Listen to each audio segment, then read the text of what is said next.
Shalom, family. It's me, Baht of Zion. And guess what?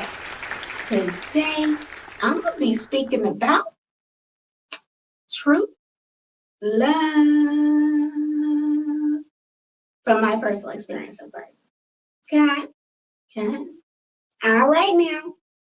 Y14, count me in.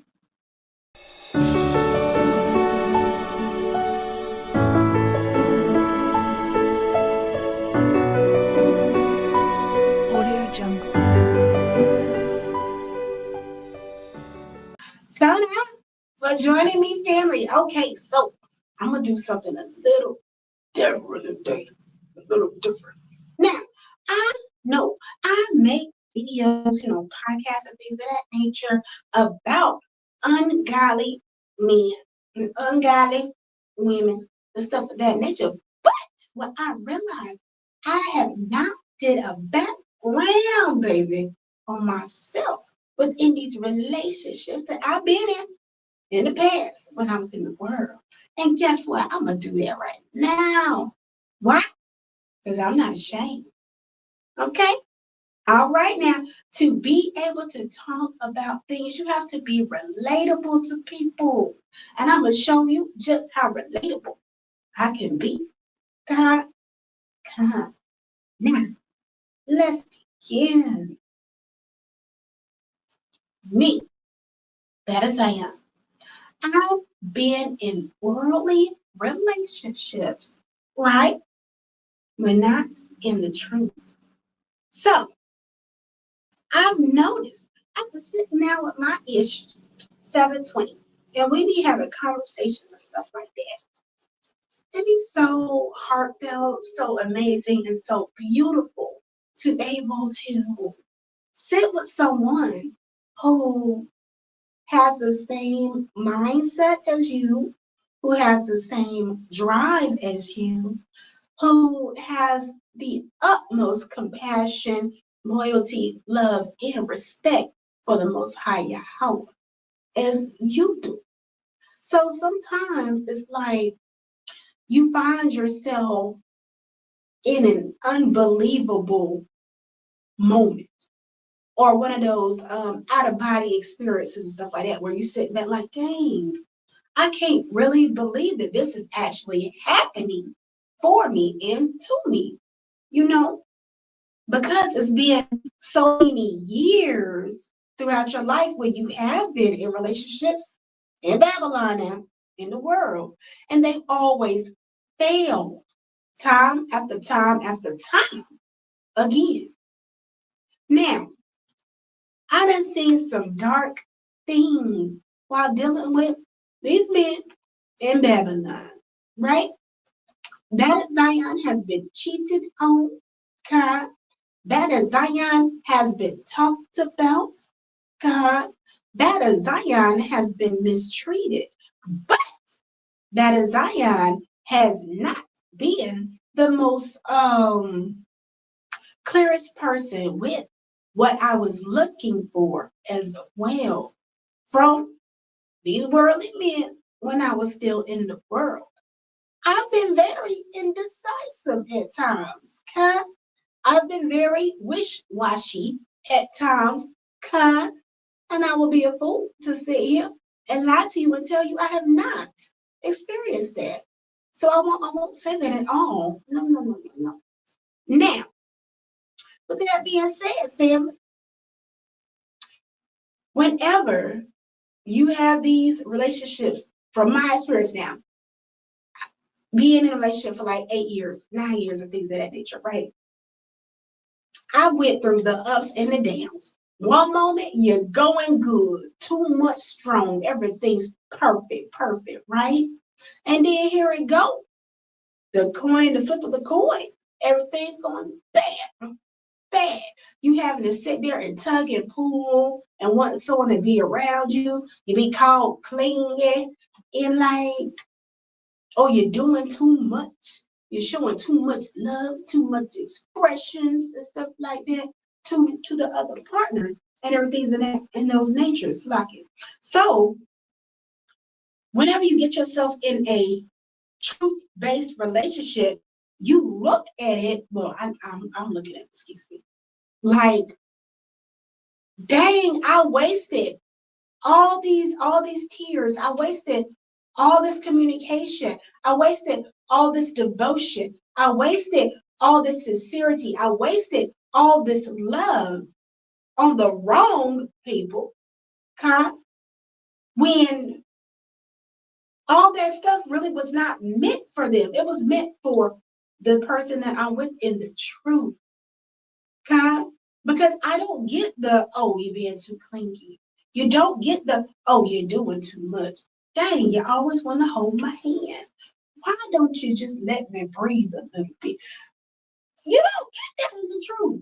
Because it's like both of you have been missing the same thing from previous relationships. And then when you're in the truth relationship, it's like Yahweh gives you everything that you put out tenfold, he gives it back to you in return from your spiritual partner. So sometimes I be like, dang, this is weird. This is so weird.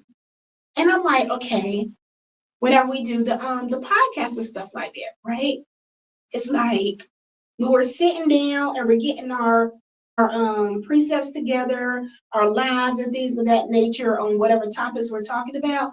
Just being able to sit on this end of the table and to look up and see him on the other end of the table doing the same thing, and we lock eyes and just grin, like, that's beautiful.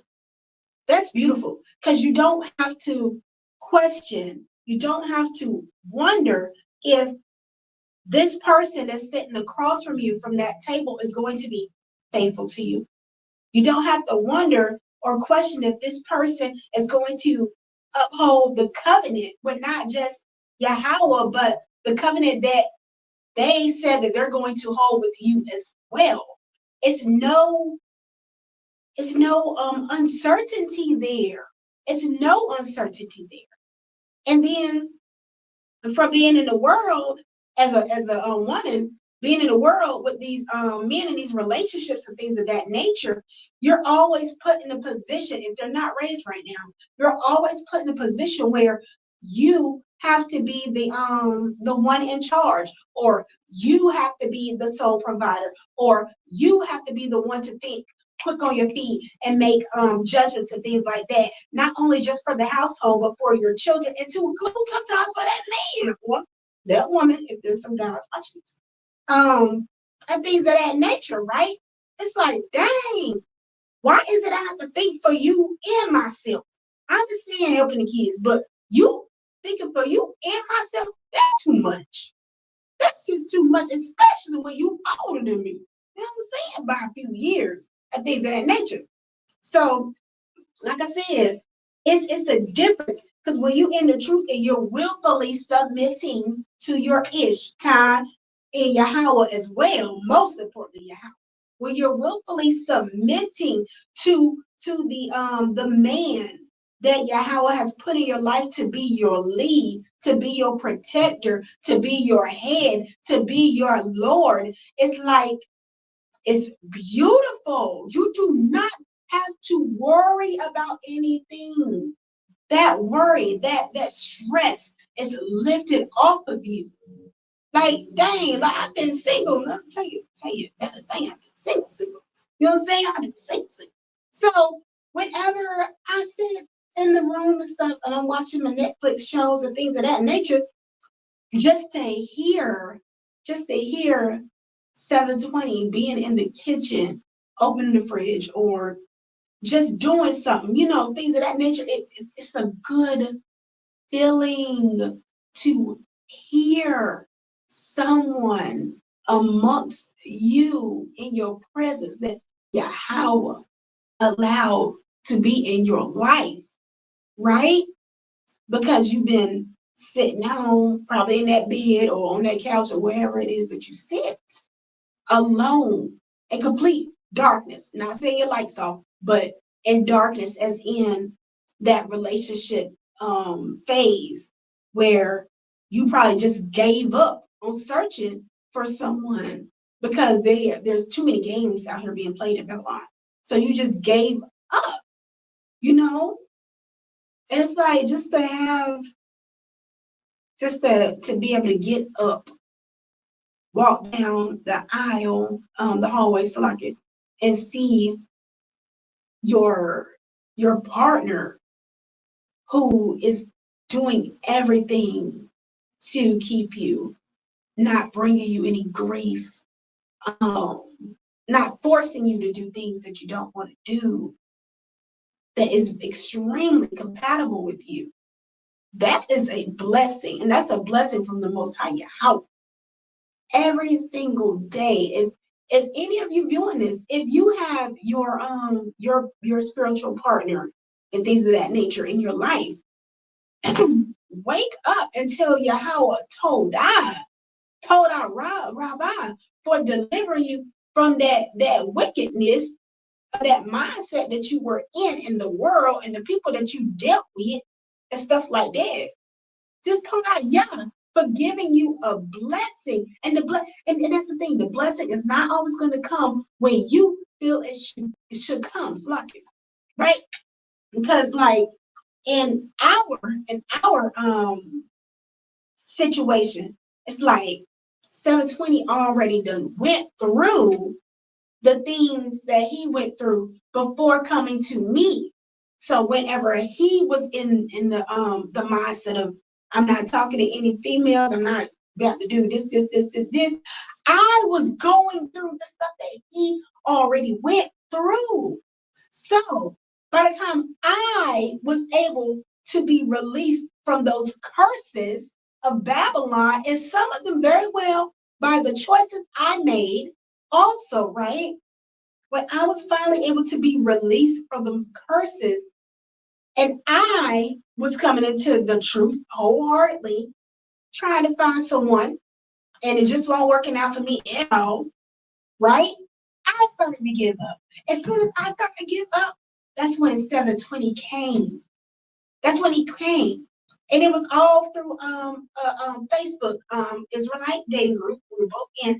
I had made a post in regards to how these women, Israelite women, they think that just because they marry the man, that they can do whatever it is they want to do, and because they can't get divorced unless they commit adultery.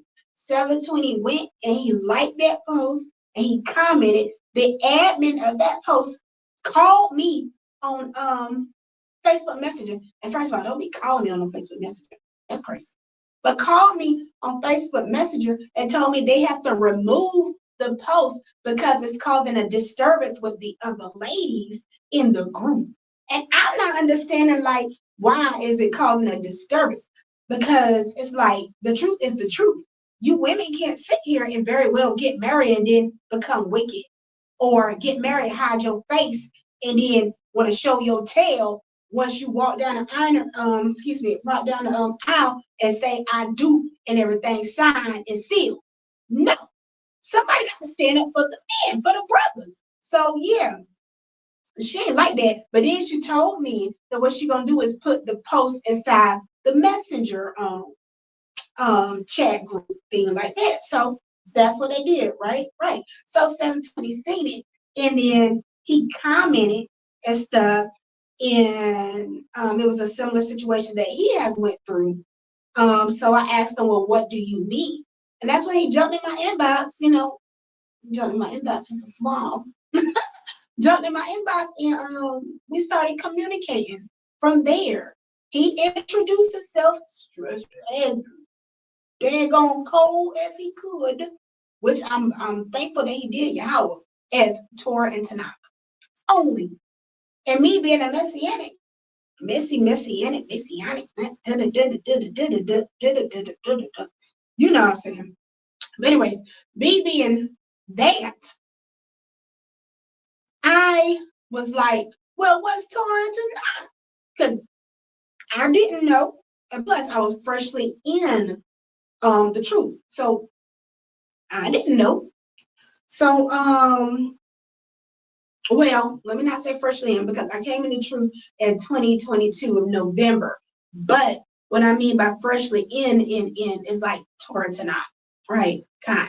So yeah. So when he had let me know what it is, and I was like, okay, well, how do you come to believe that there's no JC, right?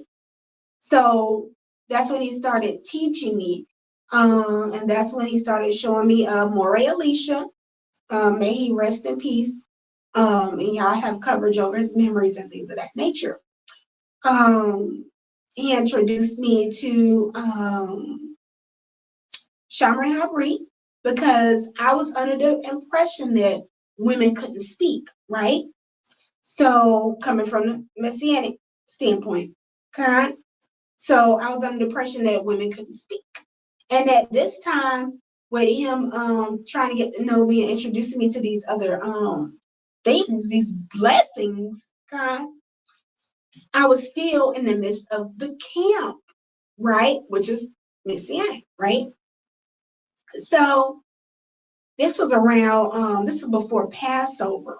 So, you know, as Messianic, we're taught about Passovers where not me, Slovakia. I'm so sorry. At that time I was, though, being taught that Passover is about JC, you know, dying and being sacrificed and rising from the dead and stuff like that, zombie shit. And coming back and saving all the sins and wiping out all the sins of humanity. Kind. We were not taught about Yahweh delivering us from Egypt, solely delivering us from Egypt. We were not taught about Yahweh giving all his blessings and choosing Yasharel, a nation, as his chosen ones.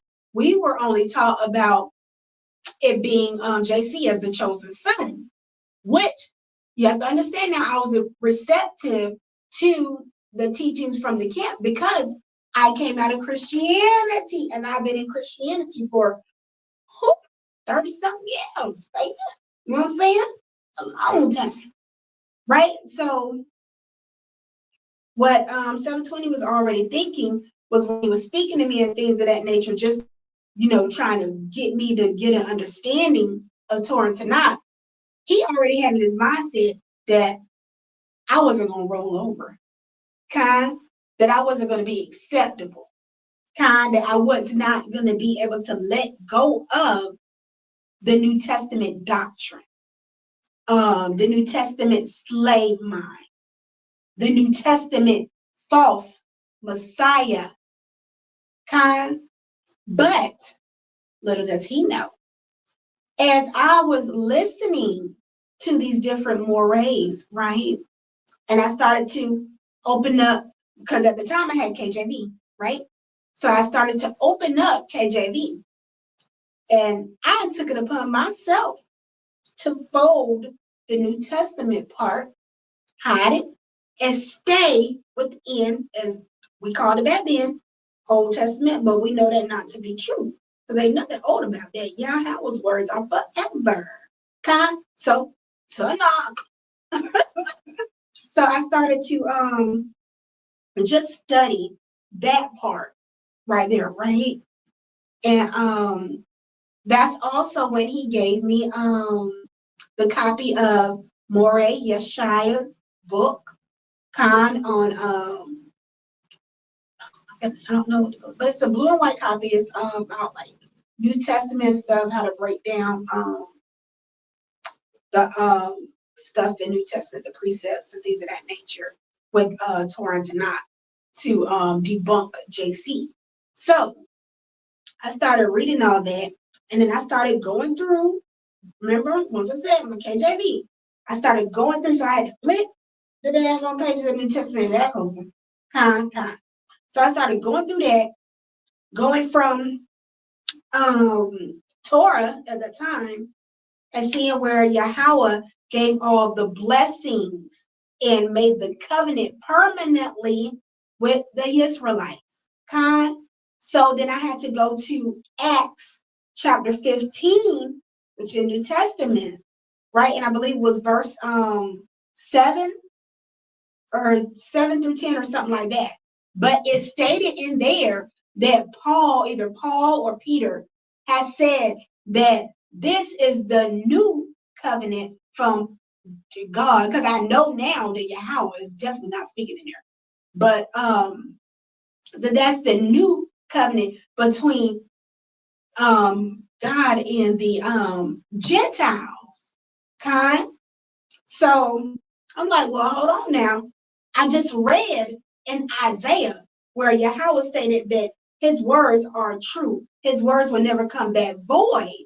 And as well as in other precepts, that this is a permanent covenant with Yasharel, a nation. Okay? So how is it that this New Testament can supersede anything in the Torah when Yahweh for a fact is speaking in Torah? I said, okay. So that's what made me think, well, who wrote New Testament? Excuse me. So it pulled up Marcion. So you know I'm nosy, right? Who the hell is Marcion? Google. So Google had to tell me. Marcion is someone who went against the Most High Yah. He was involved in demon stuff, wrote demonology, and all that type of things like that. It also enlisted the help of King James to help write this phalicized book, kind. So after I broke down the precepts of that with Torah and Tanakh scriptures, I then went into reading Willie Lynch letter. Okay. So when I read the Willie Lynch letter, everything started to come together in how JC is the oppressor, technically. It is how JC is actually Caesar or Caesarea Borgia. How JC ain't do nothing for us but put us on a slave ship called Jesus, the good slave ship, or whatever the case may be in that arena. So when I brought all the information back to 720 on what I found, he was like, oh. You know what I'm saying? Like, he was shocked. Like, I really did what some, I'm gonna say some, of the New Testament accounts will not do, which is read, learn, understand Torah Yahweh, and roll over. I did that. And when I did that, when I'm telling you, when I did that, that's when Yahweh allowed 720 to start talking to me as a relationship base. But yes, we definitely started out from the messenger on Facebook, as y'all know. Teachings, so he had to teach me, right? Because isn't that what Yahweh did with Israel when he gave Moshe the law, statutes, and commandments from Mount Zion or Zion? That's what he had to do. He taught us the ways that we're supposed to do. Most of us was not receptive. Some of us were, things of that nature. So Adoniah 720 had to teach me. And I am extremely grateful to Abba Yahweh every single day. Yisrael, Shema Yisrael Yahweh, Elohim Yahweh Echad, every single day, because Yahweh delivered me. Yahweh delivered me from idolatry, which is the biggest thing that we could go through in life. At least I feel it is, right?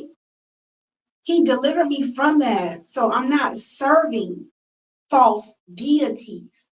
I'm serving the only Elohim, Elohim God, Adonai. Yahwah of Israel only. And when that was opened up for me to sincerely and wholeheartedly do it, that's when Yahweh gave me my blessing in love, which was 720. Because I used to think for so long, well, dang, how am I kicking out all this love, all this love, all this love, and I'm not getting it back in return? And when I was in the whole world stuff, doing the zodiac stuff, right? I was like, dang, how am I a daggone Virgo and I'm a love sign and can't find love. Don't nobody love me. Why love don't love me? I used to say stupid stuff like that, right? But not understanding. I was going through the things I was going through in Babylon in the world because I willfully made choices. And those choices that I made affected me throughout the course of life, my lifespan, while I was being in the world, being a part of wickedness, doing wickedness, entertaining wickedness. Okay? So now that I'm in the truth, I'm like, dang, I was in the truth, the real truth, for what, 6-7 months now, right? I've been in the real truth for 6-7 months now. Okay? So with that being said, like, I'm definitely going all the way in for Yahweh. All the way in. So I don't care how, brute my messages may come off at times to people. I honestly don't care, because you got to look at it like this. I spent too much time doing the wrong thing. And then also my cover has not blocked me nor stopped me from putting out my videos. Because first of all, that's my cover. Adonai 720 is my cover. Second of all, if I'm under a label such as Y14, Kai, and it's overseen by my ish, Kai, do you not honestly think my ish is going to allow me to put out certain things that he listened to and don't agree with? No, that ain't how that rock. That ain't how that rock. A ish and an isha are one. They're supposed to be one, especially in this truth walk. Especially in this truth walk. If you are not on one accord with your ish or your isha, well, then there's a problem there. There's a problem there. Honestly. Now I will be not the I would be a liar if I say that, dang, me and Adonai, we ain't always like, no. Sometimes I be saying something, he be like, you really got to try me? Come again? Like, sometimes I be saying something, you know what I'm saying? Stupid shit. I ain't gonna lie. I'm not gonna lie. And then sometimes he might say some stupid shit, right? And then I gotta go pull out the Tanakh. Because y'all, I don't know, some of you may know, some of you may not know. He is 28 years in. So everybody can use a refresher course. Everybody. So the good thing with me being so fresh in it, I be on that butt. I be on 720 butt. I be holding him accountable. And that's why everybody needs accountability partners. You cannot be in no marriage, no covenant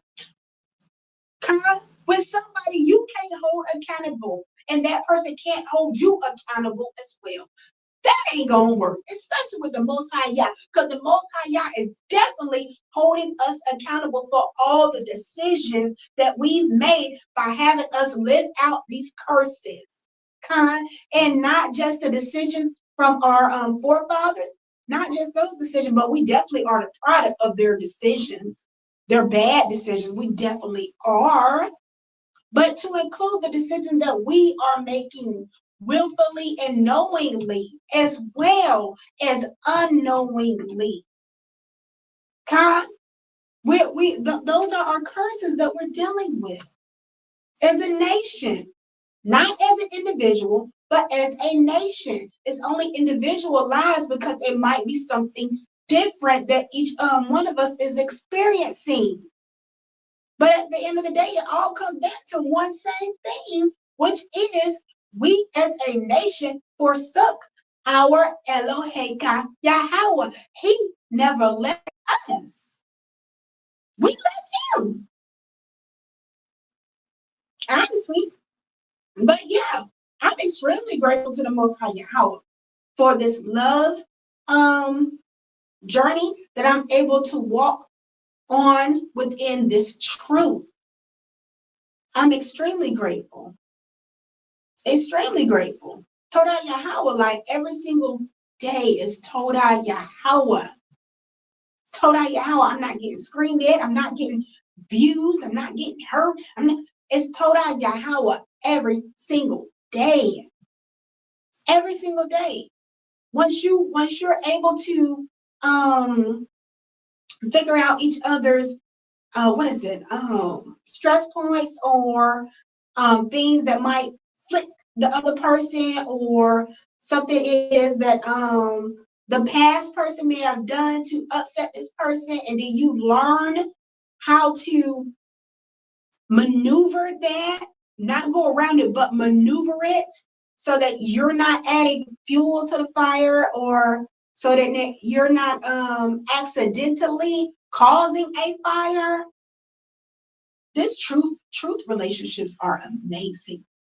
But the most important part of it, the biggest word is you have to be truthful with one another. You have to have those hard conversations in courtship.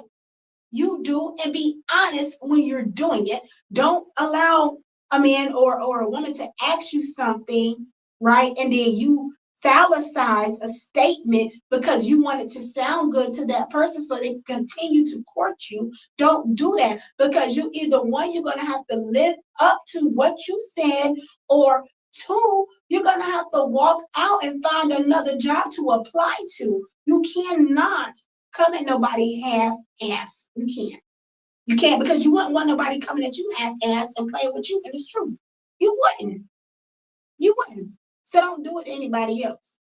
Always look at your partner as or in the covenant, especially the covenant. Look at that individual across from you at that table. Is this someone that I can do life with, without having the thought of, dang, I effed up and I need to walk away?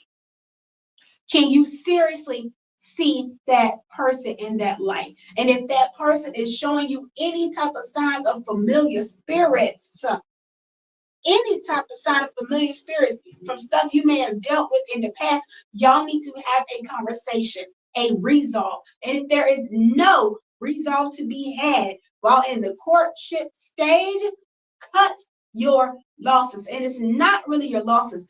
Cut it for your sanity. Cut it for your sanity. Cut it for your growth. Cut it for your wealth. Cut it for your freedom. Cut it for the Most High Yahweh. Don't stay inside of a covenant where you're not going to fulfill that person and that person's not going to fulfill you. Do not do it. Don't do it. Don't do it. Because once you get yourself in a covenant amongst Yahweh and that person that you are vowing to spend your life with, you're vowing to allow to lord over you, to protect you, to guide you, and you to restore and bestow that same favor and pleasures into that person. There's no breaking that. A covenant is a covenant, and that covenant is most importantly with Yahweh. So you got to think about it. Well, this is how I think about it. If I willfully am doing something that I know is going to be displeasing to my ish, it's going to be greatly, utterly disrespectful to Yahweh, because Yahweh seen it first before my ish got wind of it.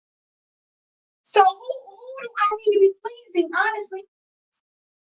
My Creator. I need to please my Creator, for He said that adultery is an extreme sin. And we all did it whenever we committed idolatry. Idolatry is just like adultery. All right? But yeah, that's what I just want to get on here and just give some truth love talk to my fellow ops and the cops. If you're listening, that's all I wanted to do. I wanted to open up. I wanted to express myself, Baht of Zion, right on my channel, Baht of Zion, on YouTube. Okay, I want to express myself so y'all can get some type of feel of where I came from to who I am now, right? Because I don't. The last thing I want to be is unrelatable. Someone who people may be looking at like, dang, she just rule, and rule. I'm not rude by far. I'm really not rude. I'm just gonna tell you the truth. I'm gonna tell it bluntly, and oh well, if your feelings are hurt, baby, I'm sorry. But that's another thing, right quick. I don't know if this is the right podcast to say this, but I'm going to say it because why? It's me. Con. That's another thing. Like, don't scrutinize my projects as far as my videos on podcasts, right? Don't scrutinize my stuff and then try to come at me in a subtle way about the way I'm communicating to people or the way I'm delivering a message.